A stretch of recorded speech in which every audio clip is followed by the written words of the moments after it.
Este é Connor Walsh. Ele é um universitário americano de férias em Cancún durante o Spring Break. Mais cedo, ele obteve o contato de um morador que pode fornecer cocaína para ele e seus amigos. Agora é meia-noite e Connor precisa de um impulso de energia para continuar a noite. Ele manda uma mensagem para o morador local. A resposta vem instantaneamente. Encontre do lado de fora do resort em 15 minutos. Connor sai da boate, atravessa os corredores do resort e pisa na estrada principal, logo fora da propriedade do resort. Como previsto, o contato chega em um carro preto com vidros escuros. O motorista abaixa o vidro e diz para ele entrar, para que ninguém veja o negócio. Connor entra no carro, desesperado por uma brisa. Mas Connor não fazia ideia de com quem estava realmente fazendo o negócio. Essa é a introdução dele ao cartel de Sinaloa. A violência do cartel voltou a invadir a famosa zona hoteleira de Cancún. Isso já é uma guerra entre cartéis mexicanos e turistas. Mar, areia e rifles semiautomáticos.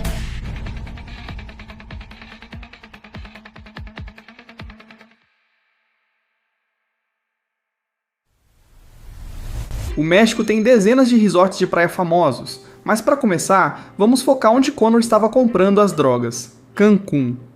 Em Cancún, há 4 grandes cartéis que lutam pelo controle da região.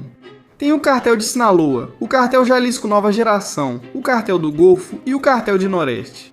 Mas Connor não estava comprando cocaína de um membro de alto escalão do cartel. O fornecedor local das drogas fazia parte de uma gangue de rua que atuava na região. Então, na prática, as pessoas que vendem drogas em Cancún ou Puerto Vallarta não fazem parte de uma hierarquia ampla de cartel. Para entender melhor como os cartéis operam, conversei com o professor Benjamin Smith, que é especialista em cartéis mexicanos. Não há nada de organizado nisso. Eles precisam comprar suas drogas de uma pessoa que é membro do cartel e precisam dar uma porcentagem dos seus lucros para esse cartel. Abaixo desses cartéis estão gangues menores de rua que fazem a maior parte do trabalho. Elas atuam na linha de frente dos cartéis. Eles vendem as drogas para turistas, gerenciam os traficantes locais, impõem o controle do território e coletam pagamentos ou taxas para os grandes cartéis que controlam a região. As alianças mudam sempre, e eles costumam atuar com o cartel que domina o tráfico de drogas no momento. Então, eles são membros do cartel, ou são apenas pessoas terceirizadas, ou são apenas pessoas que estão sendo taxadas pelo cartel? É muito difícil saber. No caso de Connor, ele estava comprando dos Los Palenos, uma gangue de rua ligada ao cartel do Golfo. Com essa única venda, os Los Palenos acabaram de ganhar $100 americanos, mas antes de Connor sair do carro, o traficante faz outra oferta. Ele diz que pode conseguir para Connor e seus amigos a entrada em uma das melhores boates da zona hoteleira de Cancún. O traficante menciona que há garotas atraentes, música americana, boa tequila e que é a melhor boate de Cancún. E por apenas $40, ele mesmo vai levá-los até lá. Connor liga para seus amigos que ainda estão no resort. Eles toparam. Eles saem do resort, entram no carro e seguem em direção ao clube. Assim, Los Palenos ganha mais $40 americanos. No México, cartéis e gangues não só dominam o tráfico de drogas, mas também controlam redes de transporte. Sindicatos de táxi, serviços de transporte e motoristas particulares frequentemente atuam sob supervisão de cartéis. Quando Connor e seus amigos chegam à boate, uma longa fila já se estende na entrada. As garotas entram rápido, mas Connor e seus amigos vão esperar um tempo. Mas então, um dos seguranças se aproxima e oferece para Connor e seu grupo pularem a fila. $50 por pessoa, 200 no total. Connor e seus amigos estiveram bebendo a noite toda e acham que vale a pena. Antes mesmo de entrarem na boate, já entregaram ainda mais dinheiro para os Los Palenos. No México, gangues de rua como os Los Palenos também controlam boa parte da vida noturna. Eles escolhem quais promotores atuam, quem pode vender nos locais e cobram taxas de proteção dos donos dos estabelecimentos. As autoridades dizem que havia mais de 200 pessoas nesta boate na madrugada de domingo para o que eles chamam de, abre aspas, after party do cartel. Connor e seus amigos finalmente entram na boate. A música está alta, as luzes piscam e a pista de dança está completamente lotada. Para Connor, parece a festa perfeita de Spring Break. Mas nos bastidores, noites como essa fazem parte de um negócio muito maior, controlado pelo crime organizado. A cocaína que Connor comprou mais cedo provavelmente passou por muitas mãos até chegar nele. Grandes cartéis como o cartel de Sinaloa e o cartel Jalisco Nova Geração controlam as rotas de abastecimento, trazendo novas drogas para a região. A partir daí, gangues locais como Los Palenos distribuem as drogas por toda a cidade. Dentro do clube, membros de Los Palenos circulam pela multidão, abordando turistas discretamente e oferecendo drogas. Eles fazem o possível para se misturar com a multidão, fazendo parecer uma transação qualquer. Mas na realidade, isso faz parte de uma operação muito mais sofisticada. No bar, Connor pede uma rodada de shots de tequila para seus amigos. O barman serve bebidas rapidamente, quase sem olhar, enquanto centenas de turistas se aglomeram no balcão. Mas em muitos bairros de vida noturna no México, até os donos de bares frequentemente são obrigados a pagar taxas de proteção aos cartéis. Os cartéis são basicamente governos paralelos que, em certas regiões do México, cobram para que traficantes de drogas, madeireiros ilegais ou mineradores ilegais possam operar. Quando o professor Smith descreve os cartéis como governos paralelos, ele quer dizer que indústrias inteiras, em algumas regiões do México, operam sob as regras dos cartéis. Donos de bares e clubes podem gastar milhares de dólares por semana só para manter o funcionamento. Seguranças, promotores, traficantes, taxistas, todos eles operam em um sistema que direciona o dinheiro para o topo do cartel.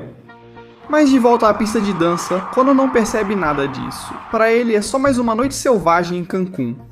Mas quase todo o dólar que ele gastou esta noite está alimentando uma economia subterrânea controlada pelo crime organizado. E Cancún está longe de ser o único lugar onde isso está acontecendo. O Departamento de Estado fechou abruptamente o consulado dos Estados Unidos em Playa del Carmen, no México. Puerto Vallarta, no México, sofreu recentemente com a violência dos cartéis. A imagem de céus ensolarados e praias de areia foi abalada em Tulum, no México. Ao longo das costas do México, em cidades como Tulum, Playa del Carmen e Puerto Vallarta, cartéis rivais lutam pelo controle das mesmas ruas, casas noturnas e redes de transporte que rendem dinheiro. Mas o que os cartéis disputam é quem controla qual parte do território no México. Então, há confrontos intermináveis entre os cartéis sobre quem vai cobrar de todos os criminosos em uma determinada cidade, ou de todos os criminosos em uma determinada cidade litorânea, ou de todos os criminosos em um resort turístico. Um famoso confronto entre cartéis rivais aconteceu em novembro de 2021 ao sul de Cancún. Numa tarde, em plena luz do dia, turistas estavam ocupados relaxando à beira d'água, nadando e jogando vôlei de praia do lado de fora dos 5 estrelas Hyatt Ziva Riviera, em Cancún.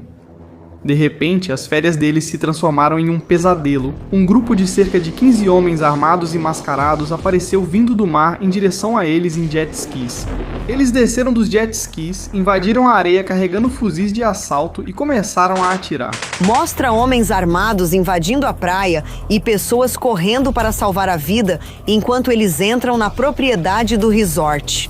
Mas os homens armados não estavam ali para atacar turistas, e sim para proteger seu negócio. Mais cedo, 2 traficantes rivais foram àquele trecho da praia e reivindicaram o território. O cartel enviou 15 homens armados para eliminar esses traficantes rivais. O pânico tomou conta. Dezenas de tiros foram ouvidos por todo o resort.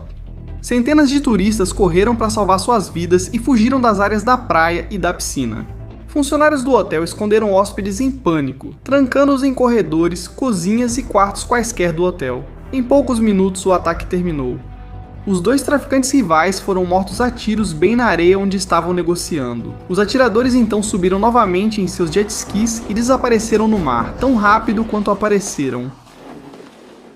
Enquanto alguns turistas americanos sofreram ferimentos leves no caos da correria, a operação do cartel foi um ataque deliberado e calculado. Mas um ataque horrível como esse levanta uma grande questão. Como uma gangue fortemente armada invade um resort de 5 estrelas em plena luz do dia? Como eles conseguem realizar um assassinato seletivo e escapar completamente ilesos das autoridades? Bem, a realidade assustadora é que os cartéis e a polícia nem sempre são rivais. Muitas vezes, eles podem ser parceiros de negócios. A grande maioria desses chamados cartéis do governo paralelo, como eu disse, a maioria dos seus membros inicialmente eram policiais.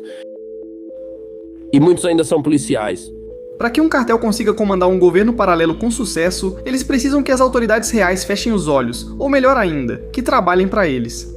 Policiais frequentemente recebem suborno para ignorar o tráfico de drogas em frente a casas noturnas populares.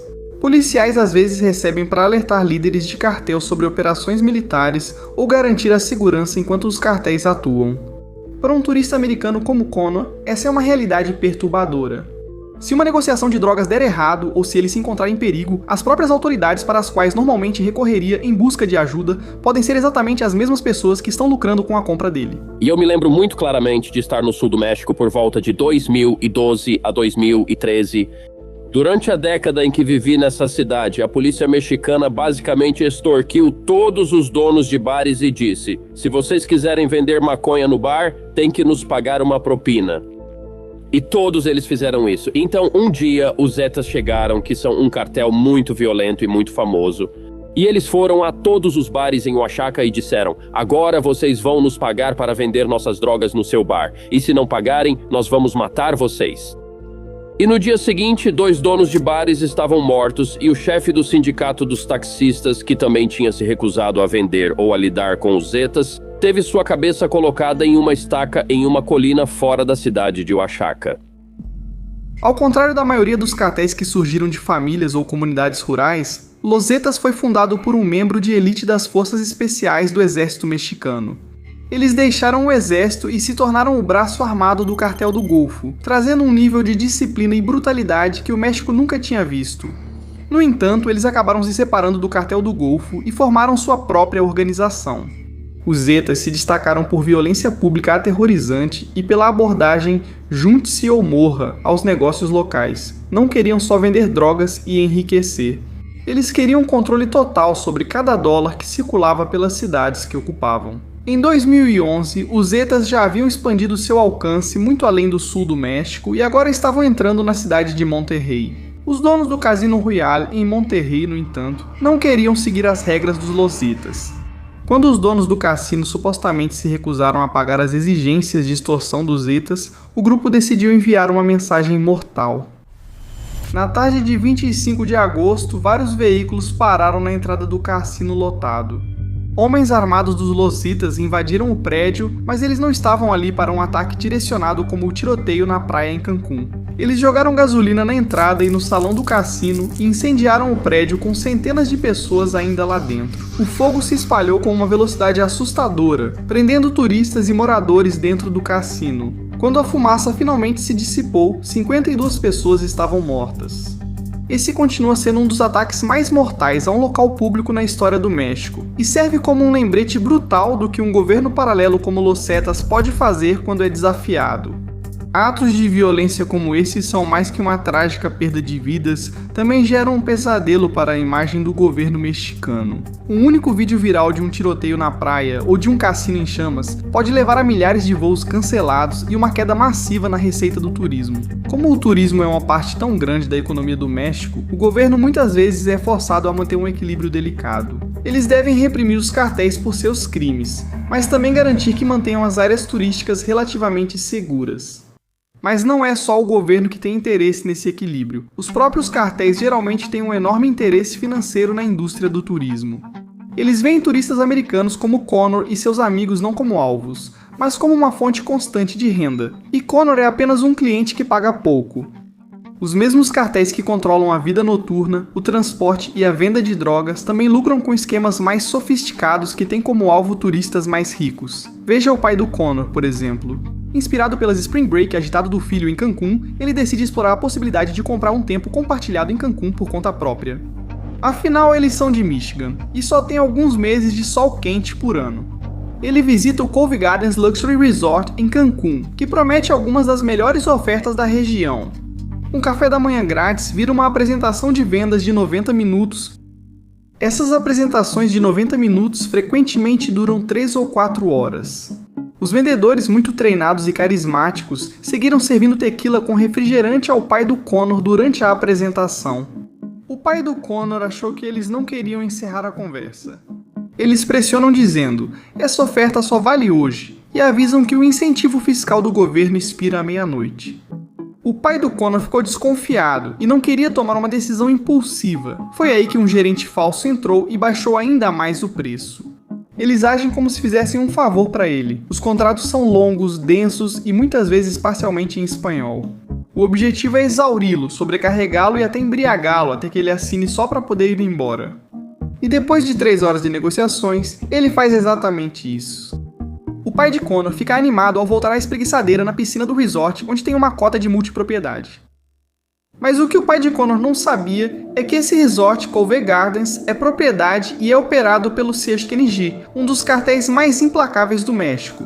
Com o contrato assinado, o cartel obtém o nome completo, endereço, dados do cartão de crédito e telefone do pai de Connor. Mas o cartel não vai aplicar o golpe no pai de Connor imediatamente. O esquema é muito mais sofisticado. 6 meses depois, o pai de Connor recebe uma ligação de alguém com voz de gente rica em Londres, desesperada para comprar sua cota de timeshare pelo dobro do preço. O contrato parece legítimo e é apresentado como algo urgente, ou seja, ele quer a cota de timeshare o mais rápido possível. Para concluir a venda, informam que ele deve pagar um imposto de ganho de capital mexicano de $10.000. Isso é uma pequena fração dos supostos $100.000 que ele estava prestes a lucrar. Animado com essa oferta, o pai de Connor paga os $10.000, mas então o comprador desaparece. Nenhuma transferência de propriedade ocorre. A ligação era na verdade do cartel CJNG, que estava agindo disfarçado através do Cove Gardens e executando um golpe cuidadosamente orquestrado. É surpreendentemente sofisticado, quero dizer, estamos falando de indivíduos.